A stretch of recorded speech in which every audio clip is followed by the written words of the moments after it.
गांडीत टाका त्या रामाला.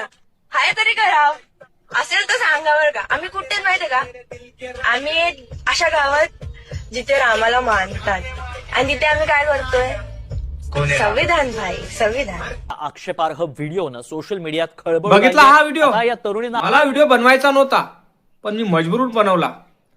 माझा एकच म्हणणं आहे, तिने बाबासाहेबांचा उल्लेख केला, संविधानाचा उल्लेख केला, पण त्या मुलीला हे समजत नाही की संविधानानं तुला बोलायला अधिकार दिला. संविधानानं तुला बोलायला अधिकार दिला, पण तुला बाबासाहेब माहित नाही, तुला संविधान काय हे माहित नाही तुला. बाबासाहेबांनी कधीही देवावर परमेश्वरावर टीका केली नाही. कळलं काय? बाबासाहेब आंबेडकरांनी कधीही देवावर परमेश्वरावर टीका केली नाही. आणि ही माऊली डायरेक्ट श्रीरामाला बनत आहे, अमकट टाका तमकट टाका. अगं तू श्रद्धा नाही आहे तुझ्या काळजामध्ये, पण कुठल्याही देवाला नाव बट ठेवू नको, शिवी देऊ नकोस, हा अधिकार तुला दिला नाही. आता जसं तू संविधान म्हटलं, आता तुला संविधान तुला धडा शिकवणार. कळलं काय? कुणाच्याही श्रद्धेवर विटंबना करण्याची आपली लायकी नाही आहे. आपण आक्षेप घेऊ शकत नाही. कुठल्याही प्रेम परमेश्वराला आपण नाही मानत ना, ठीक आहे, आपल्या प्रती ठेवायचं. दुसरं तर मानत आहे, कारण संविधानानं आपल्याला परमेश्वर माना या नोका मानू हे संविधानानं सांगितलं आहे. तुम्ही परमेश्वर दगडात बघू शकता, माणसात बघू शकतात, कायच्याती बघू शकतात. कळलं काय? संविधानानं दिला अधिकार आहे.